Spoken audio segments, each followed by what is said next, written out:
Lord Jesus Christ, যাকে খ্রিস্টান ধর্মে যীশু খ্রিস্ট বলে, মুসলমান ধর্মে ঈসা মসিহ বলে,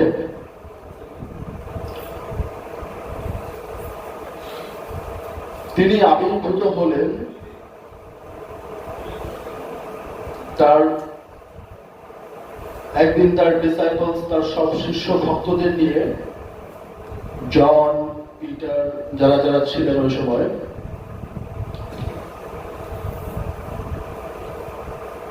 তার এক ভক্তের দাওয়াতে, ইনভাইটেশনে তার জায়গায় সে ভিজিট করতে গেলেন। তো যিনি তাকে দাওয়াত দিয়েছেন তিনি হচ্ছে মদ্যপায়ী, মদ পান করত, নেশায় চুর হয়ে থাকতো, সুদখোর, ঘুষখোর, মদ্যপায়ী, ব্যভিচারী, কোন অনৈতিক কাজ ছিল না যা তিনি করতেন না। তিনি দাওয়াত দিয়েছেন যীশু খ্রিস্ট বাবাকে।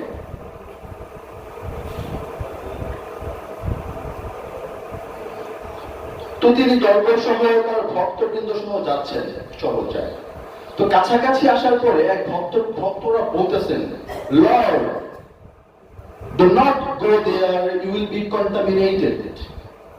The sinners will contaminate you and you will be forbidden. আপনি ওখানে যেন না, গুরু, আপনি ওখানে যেন না, ওখানে গেলে তারা আপনাকে বিষাক্ত করে ফেলবে, দূষিত করে ফেলবে, আপনাকে ত্যাগ করবে। আপনাকে ত্যাগ করলে সমাজ আমাদেরকে বিতাড়িত করে দেবে, ওখানে আপনি যেন না।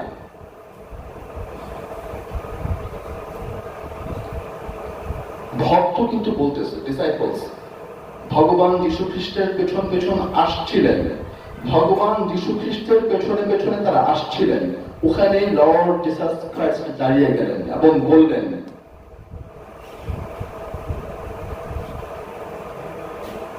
the heart of the Son of God is full of love and mercy. ঈশ্বর পুত্রের হৃদয় ভালোবাসা এবং ক্ষমায় পরিপূর্ণ।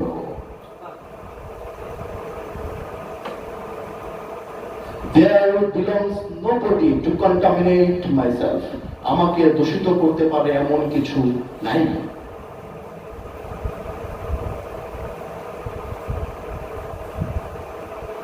আমাকে দূষিত করতে পারে এমন কিছু নাই, কারণ যেখানে রোগী সেখানে ডাক্তারের প্রয়োজন, সুস্থ মানুষের ডাক্তারের প্রয়োজন নাই। আমি সেখানে যাচ্ছি কারণ এটা আমার অ্যাসাইনমেন্ট। আমার father, my heavenly father, give me the assignment to treat the distressed people.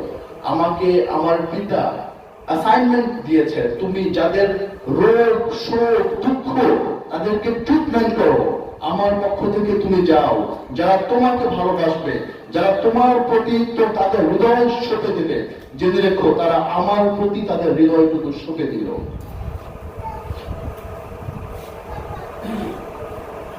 ভগবান যীশু খ্রিস্ট গেলেন, তার মুরিদরা কিন্তু যায় নাই, পেছনে দরজার বাইরে দাঁড়ায় ছিল, তারা ভিতরে ঢোকে নাই।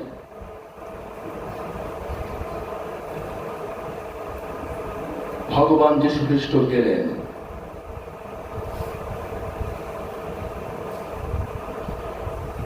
সবাই চমকে গেল, বিস্ময়ে বিস্মিত, অভিভূত হয়ে গেল। ওখানে কোনো ভালো মানুষ যায় না, কখনো কোনো ভালো মানুষ আমাদের এখানে আসে নাই। যারা এসেছে তারা জাগতিক ভাবে, চরম ভাবে আসক্ত, দুনিয়ার লোভ মোহে আবদ্ধ, আষ্টে পৃষ্ঠে আবদ্ধ। আমার এখানে তো কোনো ভালো মানুষ আসে নাই, হতভম্ব হয়ে গেল, কেন তিনি আসলেন? জগৎ তো তাকে কখনো খারাপ বলেনি, জগৎ তাকে প্রফেট বলছে। এই মানুষটা আমাদের ঘরে আসলেন, থতমত খেয়ে গেল।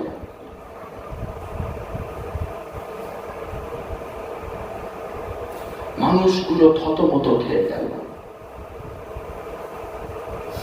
মদ্যপানের মদের পেয়ালা ঠোঁট থেকে আপনি পড়ে গেল।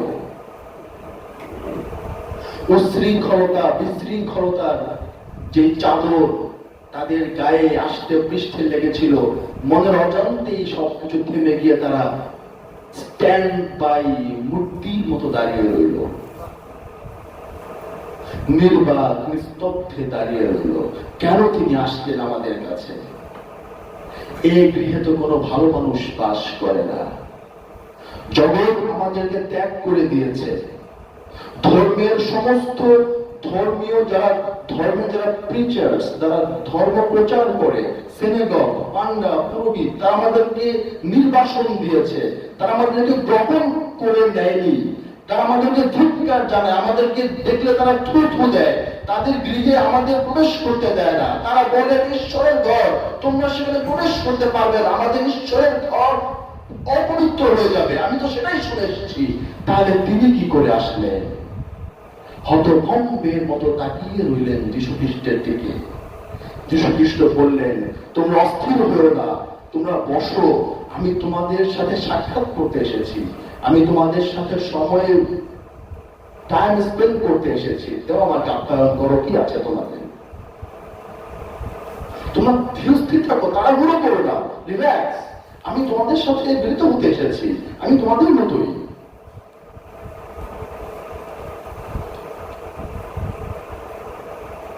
সবাই উদ্বিগ্ন হয়ে গেল, আপনি আমাদের কিছু বলেন, আপনি আমাদের কিছু বলেন।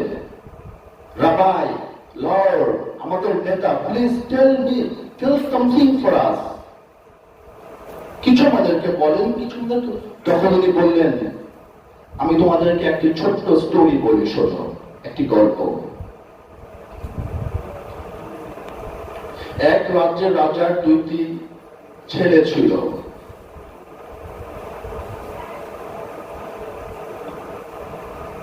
একদিন ছোট ছেলেটি বায়না ধরলো, বিদ্রোহ করলো যে বাবা, তোমার যে সম্পত্তি আছে আমাদের মধ্যে ভাগ করে দাও, আমাকে আমারটা দিয়ে দাও, ওকে ওটা দিয়ে দাও। ওটা ফাইন, তুমি আমার সন্তান, তুমি তো প্রাপ্য, ভাগ করে দিয়ে দিল। তো ছোট ছেলে ওনার ভাগেরটা নিয়ে চলে গেল, দেশ থেকে চলে গেল, রাজ্য থেকে চলে গেল। নিজের মতো করে আরাম আয়েসের সমস্ত ধন সম্পদ দৌলত উড়িয়ে দিল, যৌবন বয়স উড়িয়ে দিল, নষ্ট করে ফেলল। এখন ওই রাজ্যে দুর্ভিক্ষ দেখা দিল। তার খাবারের কিছু নাই, পান করার কিছু নাই, পরিধেয় কিছু নাই। began to starve, না খেয়ে দিন দিনাতিপাত করতে লাগলো। তার মনের মধ্যে অনুতপ্ত হলো সে, আমি কি করলাম? আমার রাজ্যের, আমার পিতার রাজ্যের একটা কুকুরও তো না খেয়ে থাকে না, তাহলে আমার এই দশা কেন হলো? দৌড়িয়ে গেল বাবার কাছে, নিজের ভুল বুঝতে পেরে। বাবা দূর থেকে এসে তাকে জড়িয়ে ধরলো, চিনতে পারলো, জড়িয়ে ধরলো এবং চুমু খেলো। ভগবান যীশু খ্রিস্ট গল্পটা বলতেছে, জড়িয়ে ধরলো বাবা এবং চুমু খেলো, এবং রাজ্যে অ্যানাউন্স করে দিল যে আজকে আমার হারানো সন্তান ফিরে এসেছে, আজকে আমার হারানো সন্তান ফিরে এসেছে। তোমরা সবাই উৎসব করো, তোমরা সবাই নতুন কাপড় চোপড় পরিধান করো। আজকে আমি সবাইকে আমন্ত্রণ জানালাম, আমি সবাইকে আজকে দাওয়াত দিয়ে খাওয়াবো, আমার রাজ্যের সমস্ত মানুষকে। আজ আমার খুশির দিন, আমার সন্তান আমার বুকে ফিরে এসেছে। আজকে আমার উৎসবের দিন, তোমরা উৎসব করো, নাচো, গাও, আনন্দ করো, আমার সন্তান ফিরে এসেছে। বড় ছেলেটা এই খবরটা শুনতে পেল, রাগান্বিত হয়ে গেল, বাবার সাথে বলছে, আমি তোমার সম্পদের দিকে কখনো লোভাতুর দৃষ্টিতে তাকাইনি, আমার কোনো লোভ ছিল না তোমার সম্পদের উপর। জীবনেও আমি কখনো তোমার অবাধ্য হইনি, আমি কখনো তোমার অবাধ্য হইনি। আমার ছোট ভাই তোমার সমস্ত টাকা পয়সা জলে ভাসিয়ে দিয়ে আজকে এসেছে, আর তুমি তাকে কোলে তুলে নিলে, চুমু খেলে। আমাকে তো জীবনে তুমি একবার বুকে তুলে নেওনি। আমাকে তো তুমি একবার জীবনে বুকে জড়িয়ে নেওনি, আজ তোমার সমস্ত সম্পত্তি তোমার নাম দুবাই দিয়ে আসছে তোমার কাছে, তুমি তার জন্য আনন্দ উৎসব করছো। তখন বললেন বাবা, son, all I have is yours. Your younger brother died, he alive again. Your younger brother was lost and he is found again. আমার যা আছে সব তো তোমারই জন্য, কিন্তু তোমার ছোট ভাইটা মারা গিয়েছিল, সে আবার জীবিত হয়েছে। তোমার ছোট ভাইটা হারিয়ে গিয়েছিল, অন্ধকারে হারিয়ে গিয়েছিল, তাকে আবার খুঁজে পাওয়া গিয়েছে। তখন ভগবান যীশু খ্রিস্ট বললেন, ওই বাদশার মনে তার হারিয়ে যাওয়া সন্তান, তার মৃত সন্তান তার বুকে ফিরে এসেছে, এজন্য তার 7 খুন মাফ করে দিলেন পিতা।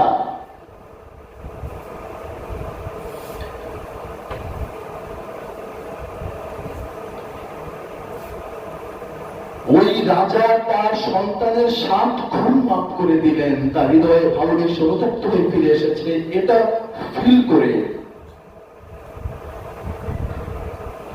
আর যেখানে সৃষ্টি রাজ্যের যেখানে যা কিছু আছে, আরশ জমিনের যা কিছু আছে, সমস্ত প্রেম ভান্ডারের উৎস যার কাছ থেকে আগমন করে, সেই পরম প্রভুর ভালোবাসাটা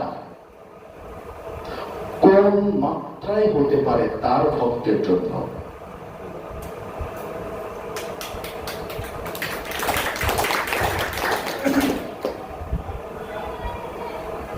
কোন মাত্রায় হতে পারে মুর্শিদের ভালোবাসা ভক্তের জন্য, কোন লেভেলে তাহলে হতে পারে?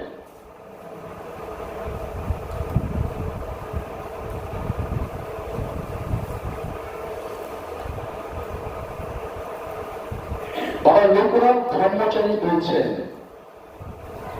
আমি তোদের সমস্ত পাপ নিজের কাঁধে নিয়ে নেই, আমি তোদের সমস্ত পাপ নিজের কাঁধে নিয়ে নেই, শুধু তোদের সহজ সরল মনটা আমায় দে, আমি তোদের প্রেমের কাঙাল।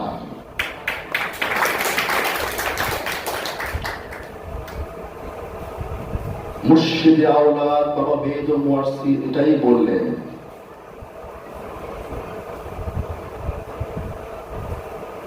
যে তোমরা আমাকে তোমাদের অন্তরটুকু দাও, তোমাদের ধন সম্পদ কি আছে, বাড়ি ঘরে ব্যাংক ব্যালেন্স কত টাকা, কত পয়সা, কত একর জমি, তোমরা মালিক,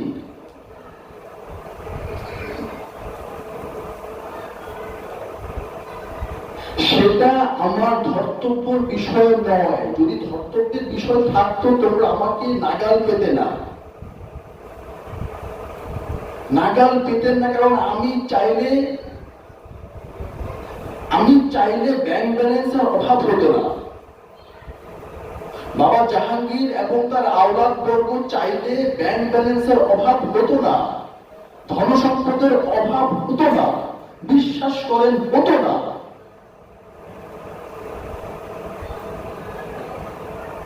পৃথিবীতে কত দরবারে কত টাকা পয়সা ইনকাম করেন, বাবা জাহাঙ্গীরের দরবারে বাবা জাহাঙ্গীর এবং তার আওলাদ বর্গ চাইলে সম্পত্তির অভাব হতো না, ঝর্ণার মতো সম্পত্তির নহর বয়ে যেত এই বাড়িতে, যদি বাবা জাহাঙ্গীর চাইতেন। চান নাই, তিনি আমাদের হৃদয়টুকু শুধু চেয়েছেন, তিনি আমাদের হৃদয়টুকু শুধু চেয়েছেন, আমাদের হৃদয়টুকু থেকে তাকিয়ে তিনি সব কিছু কোরবান করে দিয়েছেন, যে আমি তো ওদের, তিনি চাইতেন আমাদের দিকে তাকাইয়ে আমরা কোথায় যাব, আমরা গুরু কোথায় পাবো। জগতে লক্ষ লক্ষ ভক্ত গুরু নাই, আমার কথা চিন্তা করে তিনি এই ধন সম্পদের পাহাড় গড়ে নাই এবং তার আওলাদ বর্গ গড়ে নাই। এটা আমার নিজস্ব উপলব্ধি।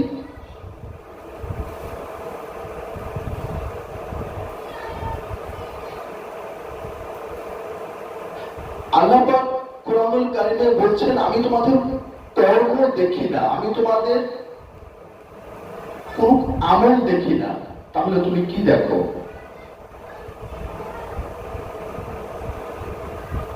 যেখানে সবকিছু আমলকে কেন্দ্র করেই করা হয়, তো সেখানে তুমি যদি আমলটাকেই দেখো না, তাহলে আর কি থাকে, আর কি দেখো?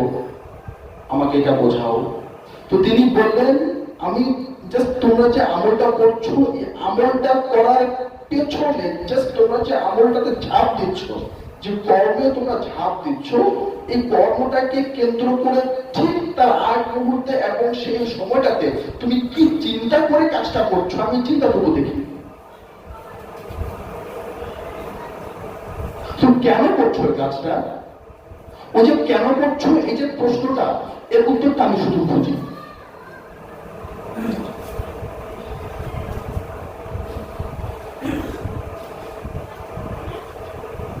ধর্মের মৌলিক বিষয়টাই ভালোবাসা এবং প্রেমের মাঝে, একদম বেসিক কনসেপ্ট হচ্ছে ভালোবাসা আর প্রেম।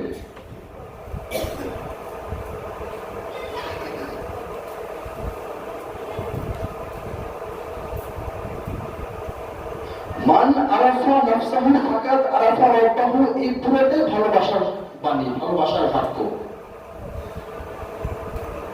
জানতে পারবে কে কখন কাউকে, কে তখন কাউকে জানতে পারবে, চিনতে পারবে। এক কমন সেন্স অ্যাপ্লাই করে দেখেন।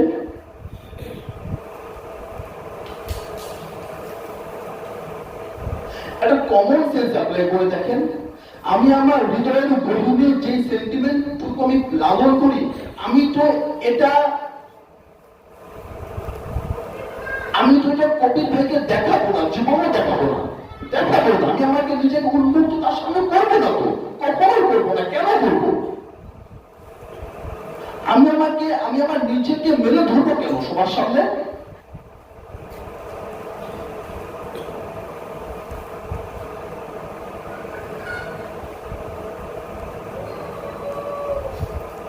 কেন মেলে ধরতে যাব? আমার হৃদয়ের গহীনে গোপনে যে সমস্ত কথাগুলো আমার দিবানিশি, আমার সাথী, সেগুলো আমি আপনাকে কেন খুলে বলবো? আপনার সাথে আমার কি আদান প্রদান ভাবের কি সম্পর্ক যে আমি আপনার সামনে উলঙ্গ হব? কেন? কেন আমি আপনাকে আমাকে জানাবো যে আমি কে?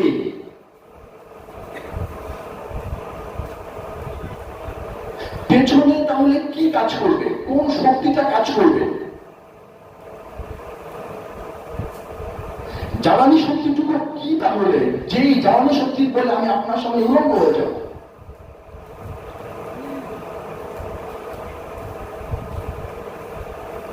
যেই শক্তির বলে আমি সম্পূর্ণরূপে আপনার সামনে সবকিছু মেলে ধরবো, সবকিছু খুলে দেব।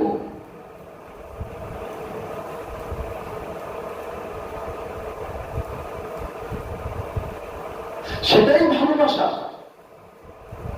এবং এই ভালোবাসা থাকলে লাভ ছড়াও থাকে না, লাভ ছড়াও থাকলে ভালোবাসা থাকে না।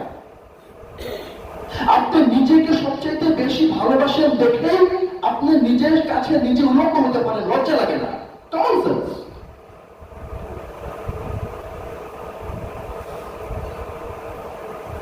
আর কেউ নেই ঘরের মাঝে, আপনি একা। সমস্ত বস্ত্র আপনার শরীর থেকে জেলে দিয়ে উলঙ্গ হয়ে যাচ্ছেন, আপনার ভয় তো লাভ লাগছে না, কারণ ঘরে আর কোনো, আপনি একা। Because you yourself love the most। আপনি আপনাকে বেশি ভালোবাসেন, তাই আপনার লাভ লাগছে না, নিজের কাছে নাই।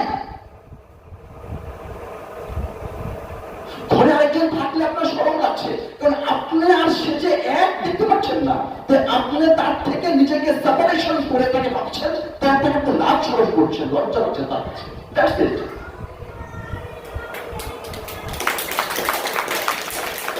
জাহাঙ্গীর বলছেন ভালোবাসা থাকলে লাল স্মরণ থাকে না, আর লাল স্মরণ থাকলে ভালোবাসা থাকে না, ভালোবাসা থাকলে সেপারেশন থাকে না, সেপারেশন থাকলে ভালোবাসা থাকে না। ভালোবাসা একীভূত করতে শেখায়, ভালোবাসা বিচ্ছিন্ন করতে শেখায় না, ভালোবাসা মার্জ করতে শেখায়। হ্যাঁ, দুইটি দেহ কিন্তু একটি আত্মা, এর নাম হচ্ছে ভালোবাসা। তাহলে এই লেভেলের ভালোবাসা দিয়েই গুরুকে পাওয়া যায় বললে ভুল হবে, পাওয়ার চেষ্টা করতে হয়। পাওয়াটা কার হাতে? পৃথিবীর কোন ব্যাকরণ, কোন শাব্দিক ব্যাকরণ এবং যুক্তি এই ভালোবাসাকে ঢাল স্বরূপ দাঁড় করতে পারেন না। এই ভালোবাসাকে ঢাল স্বরূপ কোন যুক্তিবিদ্যা বুদ্ধি এখানে ওয়ার্ক করে না।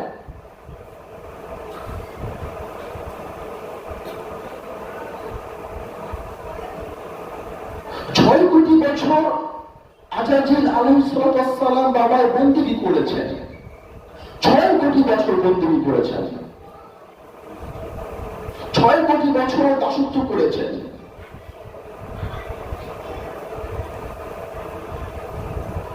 এখন আল্লাহর শখ হয়েছে, ইচ্ছা হয়েছে, আদম বাবাকে বানাইলেন, আদম বাবাকে আবির্ভূত করলেন, আদম বাবা আবির্ভূত হলেন।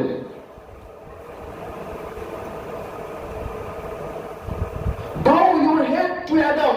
This is my commandment, holy commandment. Follow my commandment. তুমি আদমকে সেজদা করো, এটা আমার কমান্ডমেন্ট। আমি আদেশ করছি আদমকে সেজদা করো। আল্লাহর আদেশ, আদেশ গুরুর আদেশ শিরোধার্য, গুরুর আদেশ শিরোধার্য। আদেশ করেছেন গুরু,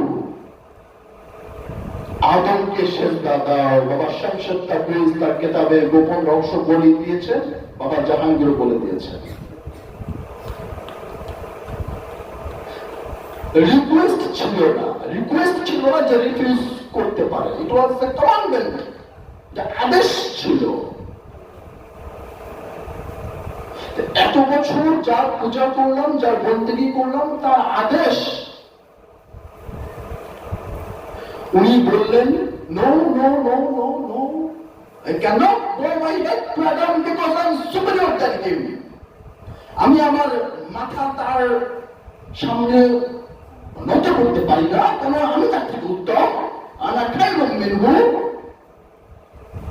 Why should I bow my head down to Adam? কেন আমি এটা করতে যাব? Because তুমি তাকে মাটি দিয়ে বানিয়েছো, and you create me with a smokeless fire.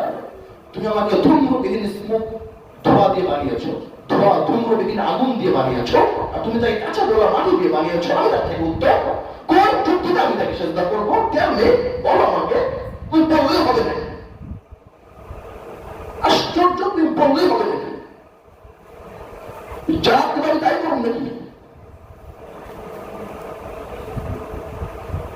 Azazel replied in that way. দিলেন না, দিলেন না।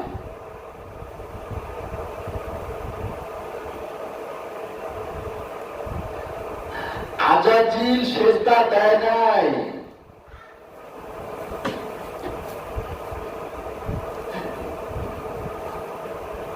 এই ঘটনাটা দিয়ে আজাজিলকে না, নিজেকে চিনতে হয়, নিজেকে চিনতে হয়। বাবা আজাজিলকে চিনতে চায় না এই ঘটনা দিয়া, আটকায় যাবেন। কিন্তু নিজেকে চেনেন, এই ঘটনা দিয়ে নিজেকে চেনেন, আজাজিলকে না।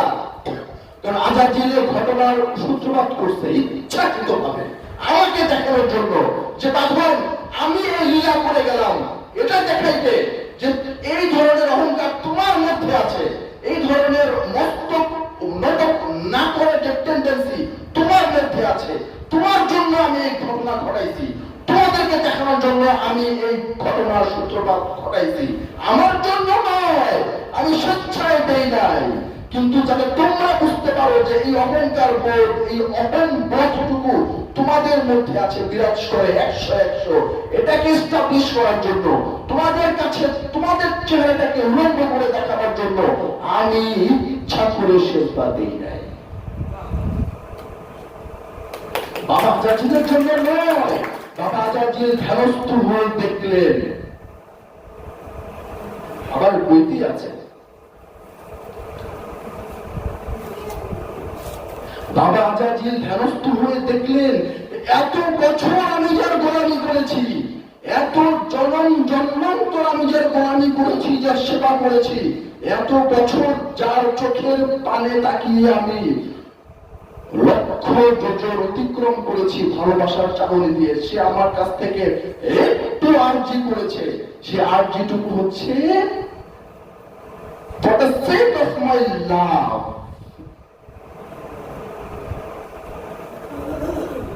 For the sake of my love, আমার ভালোবাসার দিকে তাকিয়ে, আমার দিকে তাকিয়ে, আমার ভালোবাসার দিকে তাকিয়ে তুমি তোমার সমস্ত মান মর্যাদা ধুলোয় মিটিয়ে দাও। সমস্ত লানত, সমস্ত মানুষের আক্ষেপ, সমস্ত মানুষের মন্দ তীর্যক কথা, লানত, ঘৃণা, অবজ্ঞা, অপমান তুমি তোমার কাছে নিয়ে নাও for the sake of my love, আমার ভালোবাসার জন্য। কারণ যদি তুমি এটা করতে পারো, আমি তোমার মধ্যে ফানা হয়ে যাব, তুমি আমার মধ্যে ফানা হয়ে যাবে। প্রেমিকের এই তো নীতি, সারা জগতের মানুষ যে যা মনে করে করুক, যে তোমাকে যা অপবাদ দেয়, শুধু তুমি জানি আর আমি জানি যে আমি তোমার মধ্যে ফানা, তুমি আমার মধ্যে ফানা। এটাই হচ্ছে প্রেমিকের নীতি। গেলেন বাবা আদমের কাছে, আদম ধ্যানস্থ হয়ে দেখলেন যে হায় হায় আমার মাসুক চায় যাতে আমি এটা করি। উনিও তাকায় দেখলেন যে তোমার ভালোবাসার দিকে তাকায়, একমাত্র তোমার দিকে তাকায়, আর কারো দিকে না। আমি স্বেচ্ছায় গন্ধ খাইলাম। এই যে আত্মবলিদান, এই যে আত্মবিসর্জন, এই আত্মবিসর্জন গুরুর রহমত ছাড়া, গুরুর দান ছাড়া সম্ভবপর নয়, সম্ভবপর নয়। ধ্যান, জ্ঞান, নীরবে নিভৃতে হিরণ্ময় মৌনতায় নিজের ভেতরে গুরুকে চিন্তা এবং ধ্যান করার সামর্থ্য ভক্তের নাই। ভক্তের পক্ষে সম্ভবপর নয় যে সে গুরু ধ্যান করবে, unless and until the Lord himself bless the disciple। যতক্ষণ পর্যন্ত ভক্তকে রহমত না করবে গুরু, ততক্ষণ পর্যন্ত ধ্যান তো দূরের কথা, ধ্যান তো দূরের কথা, সামান্য চিন্তাটুকু আসবে না তার মাথায়, মন মস্তিষ্কে। ধ্যান তো অনেক দূরের বিষয়, সামান্য চিন্তাটুকু আসবে না ভক্তের মনে, যদি না গুরু স্বয়ং তার খাস রহমত দান না করে। বিকজ সমস্ত ভালোবাসা এবং প্রেম একটা সূত্র থেকে আগমন করে, তিনি তার হৃদয় থেকে আমার হৃদয়ে প্রেমের ছিটে ফোঁটা দান করে। আর মুক্তি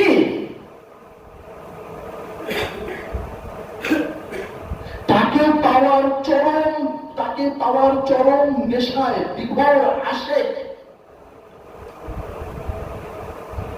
সমস্ত কিছু যখন বিসর্জন দিয়ে ফেলে, তখন দেখতে পারে শেষ পর্যায়ে আইসা হায় হায় আমার কথা মতো বৃষ্টি পড়ে, আমার কথা মতো সূর্য পূর্ব দিকে ওঠে, পশ্চিম দিকে অস্ত যায়, আমার কথা মতো মরা গাছে ফুল ধরে, আমার কথা মতো বাচ্চা হইলে বাচ্চা না হইলে ফুল দিয়ে বাচ্চা হয়ে যায়।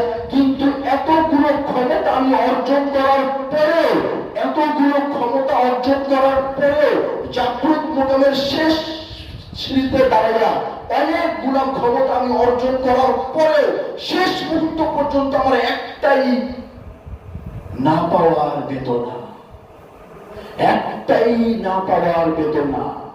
এত বড় ক্ষমতা অর্জন করার পরেও, এত বড় ক্ষমতা অর্জন করার পরেও আমি চাই দেখি আমার কাছে শুধু একটাই না পাওয়ার বেদনা, না পাওয়ার হতাশা, করুণ কান্না। আর সেটা হচ্ছে তোমার সাথে মিলন।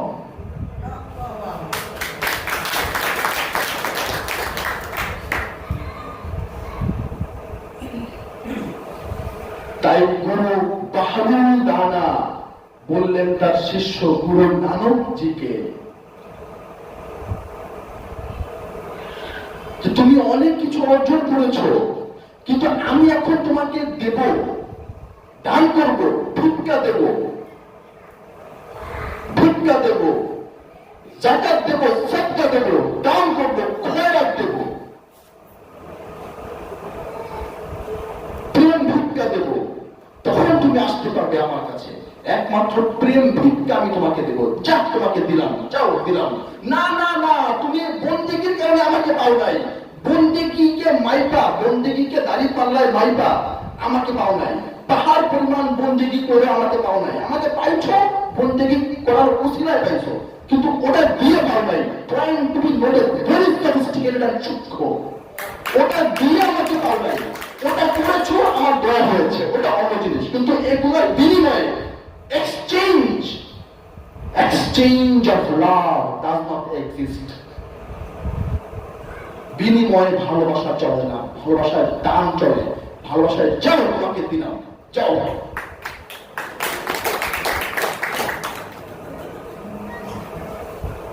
এই মসজিদ এভাবে দান করে, যাও তোমাকে দিলাম।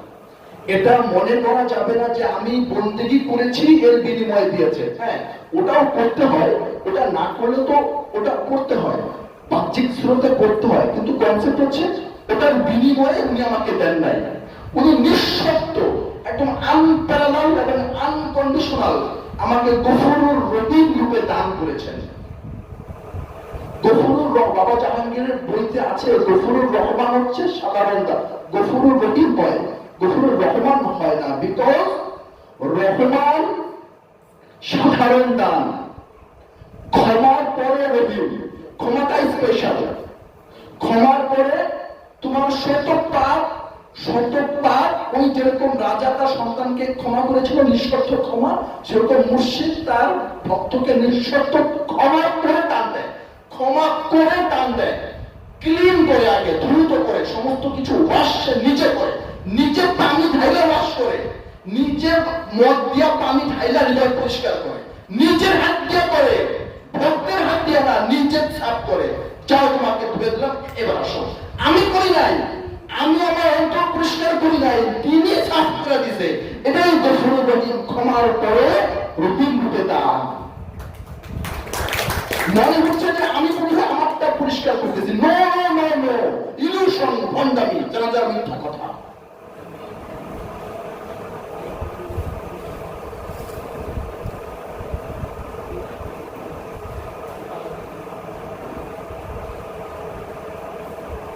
তাই বাবা মেহেদুর ওয়ার্সিফাকে বললেন যে শয়তান বিষয়ে প্রাথমিক জ্ঞানটুকু আমাদের নিতেই হবে। কেন নিতে হবে?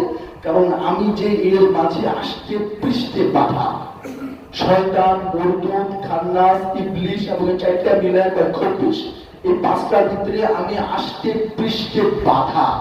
আমি আমার নিজের রূপটাকে, আমি যে এন্ডলেস শাইনিং আমার ফেস, আমার ফেস যে আসলে শাইনিং, এটা আমার ভিতরে মরিচা পড়তে পড়তে ঝলকটা আমার নাই।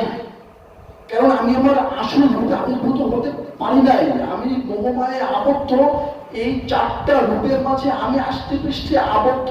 এখন আমি যাহাই দেখবো তাহাই আমার কাছে পুরস্কৃত। একটা মানুষকে আপনি চোখে সানগ্লাস পরাইয়া যদি বলেন ওই দেখো চাঁদের কি রূপ শোভা, ফলো করো, দেখো, দেখো না চাঁদের কি রূপ শোভা, দেখো, look at the magnificent moon and declare the shining face of the moon. দেখো তুমি, বলো না কত চাঁদের কত সুন্দর মহিমা, বলো। আপনি হাজার ভাগ্যের রসে করবো, কই চাঁদ তো আমি কালো দেখছি, চাঁদের কোনো রূপ নাই, চাঁদ কালো, ছি, এটা চাঁদের রূপ না। তুমি কি বলো? মৃত্যু, তাহা মৃত্যু, চাঁদ তো আমি কালো দেখছি, কি বলো তুমি? মিথ্যা কথা। তাই তো বলবে, কারণ তার যে চোখে সানগ্লাস, তার সে তো বুঝেই না যে তার চোখে সানগ্লাস, তার চোখে সানগ্লাস সে তো জানেই না। তো আমি যতই তাকে বলছি যে চাঁদের মহিমা ঘোষণা করো, চাঁদের রূপ ঘোষণা করো, সে দেখতেছে চাঁদকে কালো। এই কারণেই বাবা মেহেদুর ওয়ার্সি বলছেন যে তুমি যাকে সিংহাসনে দেখতেছো, তুমি তোমার মুর্শিদকে যেভাবে সিংহাসনে দেখতেছো, তুমি দেখতে পারতেছো না যতই তুমি চেষ্টা করো, বিকজ তোমার চোখে সানগ্লাস।